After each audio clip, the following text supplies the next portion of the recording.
Welcome, impactful parents. Today, we're going to talk about 5 practical ways to help parents reduce anxiety. Hello, my name is Christina Campos. I'm founder of The Impactful Parent, and I help parents of school-age children turn their chaos into connection with their adolescent. I offer free parent education videos every single week, online courses, and coaching. And if that wasn't enough, I bring experts in on other fields onto the Impactful Parent stage to teach you even more. And today I have a special guest. Her name is Dr. Sandy Zanella. And Sandy is a kids yoga and mindfulness teacher, as well as the author of a children's book called Happy Yogis, a fun kids yoga book with positive affirmations.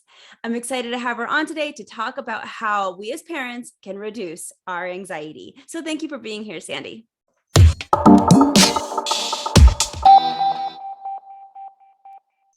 Hi, Christina. Thank you so much for having me. I'm so excited.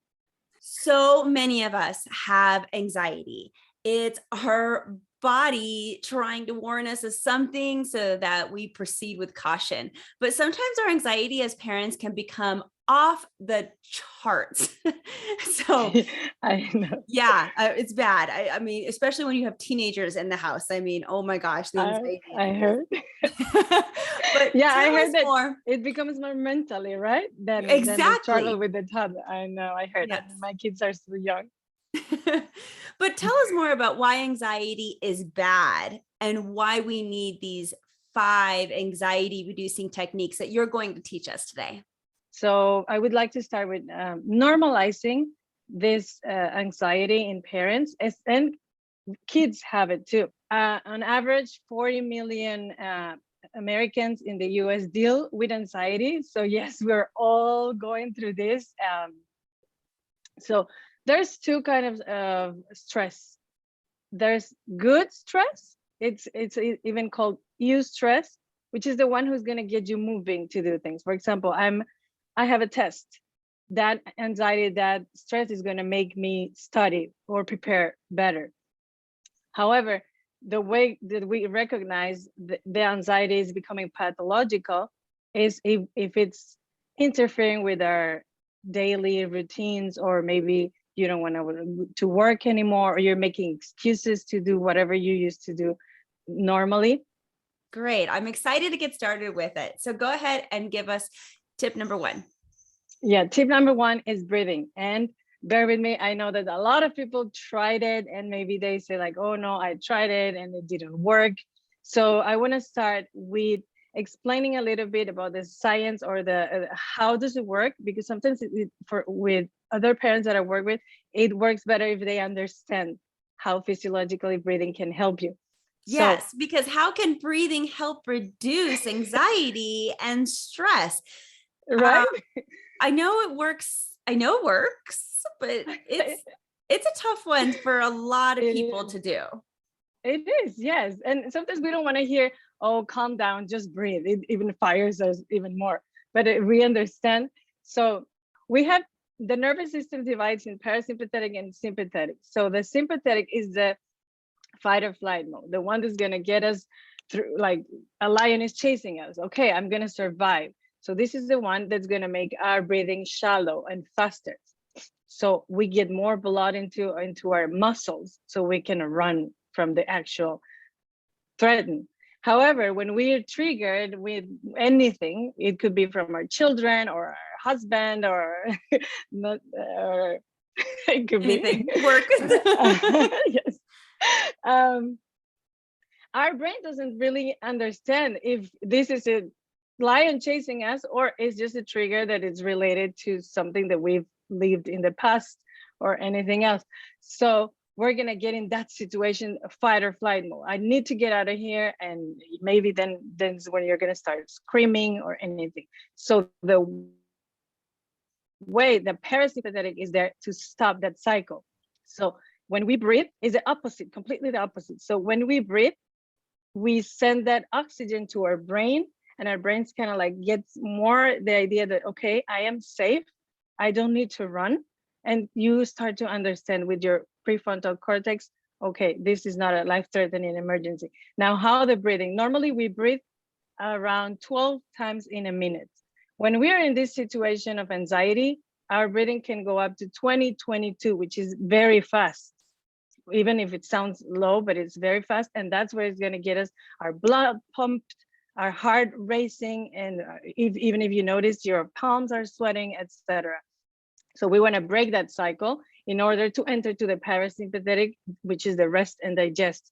So it's not about just deeply breathing, because sometimes I can tell you, Christina, take a deep breath, and you can do, you're you're breathing deeply. But the clue here is to also lower that amount of breaths in a minute. So that's what we have to breathe deep and slower. And a very easy technique is the 4-7-8 technique.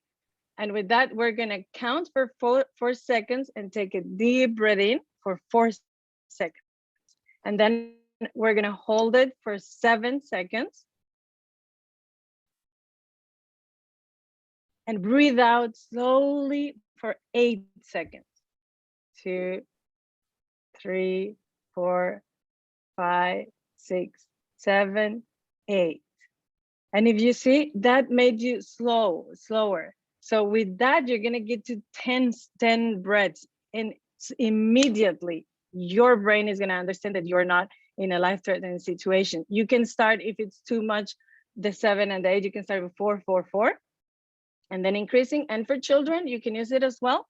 And you can do it 2, 2, 2, or 3, 3, 3, because they normally breathe faster than us because their bodies are smaller. So that's a very fast and easy way to incorporate breathing, and it's going to help you tremendously. I love that we can also use it with our kids, but with anything, we should practice what we preach. We should be doing it ourselves as parents, and it is best to learn these techniques for ourselves first so that we can teach them to our kids. So I love this. Absolutely. It's a really great tip. What's your tip number 2? Okay, so after breathing, I love to talk about affirmations. And this is affirmations is anything you tell yourself. It could be good or bad. And unfortunately, our brain is biased, and 80% of our thoughts are bad, are negative. So we're kind of like wired to think negative about us. And when we're in a situation like our child is having a meltdown or something, then that's when our thoughts are starting. We're starting to think like, oh, people are watching me. Oh, they think I'm a bad mom, or stuff like that. And that's gonna just get us in that down spiral situation. So a good thing about the brain is that we have neuroplasticity, which we can rewire the brain to think good things about ourselves. A very beautiful affirmation I like, and it's from Peggy O'Mara, is, my child is not giving me a hard time, he's having a hard time, right? So this is going to kind of like make us understand that they are not doing it on purpose. Whatever they're going through, they're actually going through something. So you could just repeat that 3 times, accompanied with the breathing, and that's it. I have a couple, like, I trust and let go. I am not my anxiety, because it could be when you're at work, for example. I am not my anxiety. This is something I can overcome. You are telling your brain that you are not your anxiety. This is just your thoughts.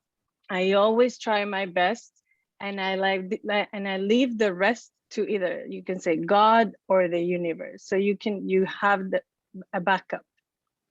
So this is going to be very effective. And the more you do it, even when you're not in a situation like that, your brain is going to start feeling positive about your situation. I love this suggestion also. And another great tip to give your children, it's actually something that I'm teaching my daughter to do right now. She's 9 years old, and right around the age of 8 and 9 and 10, a lot of little girls start to, they go from really self-confident to getting a little bit of self-doubt. And so we are starting these affirmations also to reduce her anxiety about being perfect all the time, or how people think of her, and things like that. And she's finding that it's working. Of course, it took a while to convince her to do these. And in the beginning, you're like, this is so stupid. What am I doing? I don't even Yes. believe it. Why am I telling I myself don't this? feel like that. Totally. Yes. And I But get I it. love that you're. But you keep saying those affirmations over and over again, and it is absolutely amazing how it rewires your brain. And so it's very much a fake it till you make it kind of thing, or at least that was from my own experience. That's how I feel about it, but it does work. And so I love that suggestion. Yeah. Tell us about tip number 3. Tip number 3 is yoga. And even if you're working, I'm going to give you like one really quick pose that even if you're sitting on a desk, on a chair, yoga is going to make you ground. And any pose that you do is going to make you breathe also. And you just be there in the moment, so you can kind of like feel safe again. Where our brain needs to feel safe in all these situations. So practicing this posture for 30 seconds, it's gonna help you while you're sitting. It's a ragdoll pose, but you can do it sitting down. So while you're sitting, just your spine straight, and then lower your head to come to between your knees. So you're gonna bend from the hips, and your head is gonna fall between your hips. Your arms, you can either put them like this, hanging, or touching the floor if you can. You don't need to touch the floor.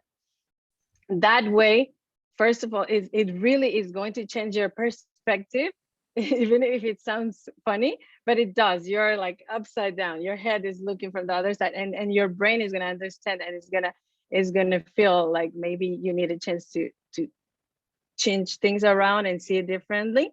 But also the blood flow is going to go to your brain, and that's going to refresh your brain, let's say. So it's good for when you're having bad negative thoughts. You can do it, of course, if you're standing up, it's better.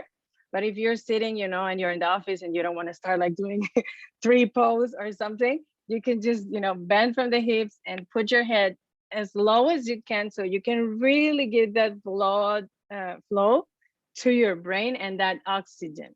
And this helps you a lot. It's like there's a lot of research of the perspective and the blood flow to your brain. There's of course other poses like 3 pose, which is going to but I mean, if you're in a or even if you're with your kids, like you're not going to just start doing 3 pose. Maybe it's going to distract them, and who knows, maybe they're going to follow you. But this one is a very discreet and very easy and fast way to change that perspective. I love the yoga from your chair and in the office. And this one yoga tip, I see, I hope people all over the world right now are taking their paper clips and throwing them on the floor and then pretending to pick them up. that's what I was gonna say. I was gonna say, like, you can just drop your pen. Perfect. That's what we're gonna do. Look for it. Stay there as long as you can. The best is to stay from 30 to 60 seconds. I mean, you're gonna look for throw all of the clips, but it's going to help you. Yes, you could just be known as the clumsy one in the office, and it'll be more, but you won't have as much anxiety as everybody else. So exactly. I feel like that's better. Let's move on to tip number 4. Tip number 4 is another one that you can do anywhere, and it's doodling. Doodling, sometimes people don't even they say, what are you doing? But doodling helps your brain be present in the moment, which is gonna make you feel calmer. And there's this, if you have a pen and paper, you're gonna draw a wave, like ocean wave. Mm-hmm. You make it big in the beginning, and then small waves like this. Okay. Every time you start with this one, you take a deep breath if you want. Like the more things you can do, the better. But okay, you start with a wave. And you say, I acknowledge my thought is going up like a wave. I watch it go down and go away. And do it again and make it smaller every time. Every time, this is your thought, the big one. Every time you repeat that, you're gonna make it smaller, and that's gonna help you just let it go, because this is what thoughts are. You have it in the moment, you observe the thought, and then you let it go. This is what's going to help you let go that thought.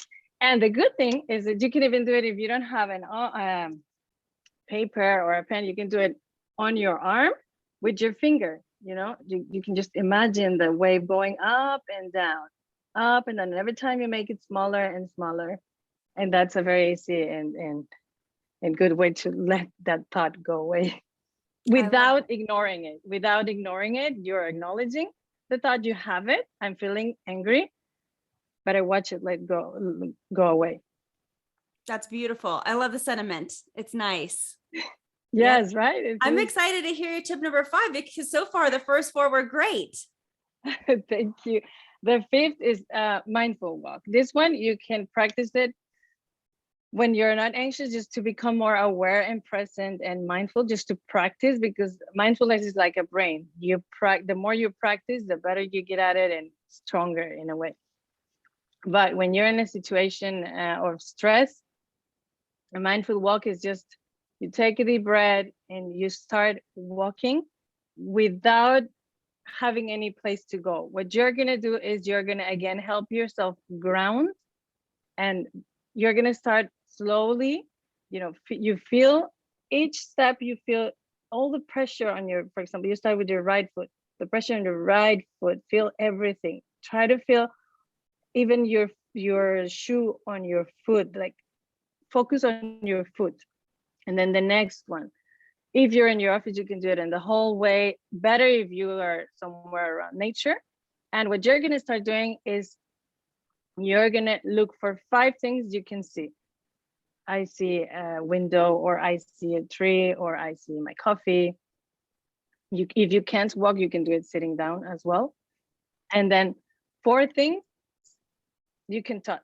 It could be, I touch my pen, I touch the grass if you're outside. 4 things that you can touch. Then 3 things that you can hear. I hear someone typing in the computer, or I hear a bird flying, or cars. It doesn't need to be nature. Of course, nature related is going to ground you even more, but sometimes you're not in that environment, right? Then 2 things you can smell, your coffee or even your hair. Sometimes like my kids are like, I don't have anything. Okay, smell your hair. And then 1 thing you can taste. Even if you just finish drinking your coffee, you still have the taste. So that immediately, again, is going to ground you with all your 5 senses and tell your brain, you are safe. You're looking at your environment. There's nothing going on. Because as I said before, your brain doesn't really differentiate between that really life-threatening emergency or just someone at work or your kid who did something to trigger you.